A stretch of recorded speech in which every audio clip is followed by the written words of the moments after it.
పూరా లోకల్. నమస్తే, మీరు చూస్తున్నారు పూరా local. This is Teja Prithvi.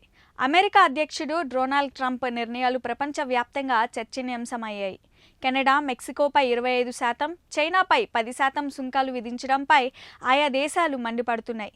Trump తప్పుడు పద్ధతిలో వెళ్తారని అసంతృప్తి వ్యక్తం చేస్తున్నాయి. ఇదే సమయంలో అమెరికాపై ప్రతీకార చర్యలు తీసుకునేందుకు కెనడా, మెక్సికో దేశాలు సిద్ధమయ్యాయి.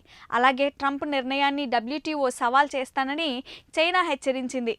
డొనాల్డ్ ట్రంప్ కెనడా, మెక్సికో, చైనాపై సుంకాలు విధించిన విషయం తెలిసిందే. ఈ నేపథ్యంలో ట్రంప్కు ఆ దేశాలు కౌంటర్ ఇస్తున్నాయి.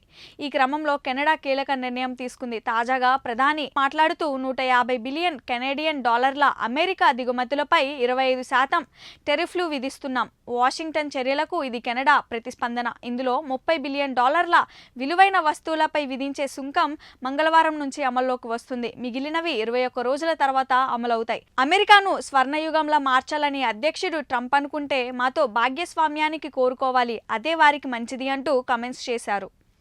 ఇవి ఇప్పటివరకున్న అప్డేట్స్. మరిన్ని అప్డేట్స్ కోసం చూస్తూనే ఉండండి పూరా లోకల్.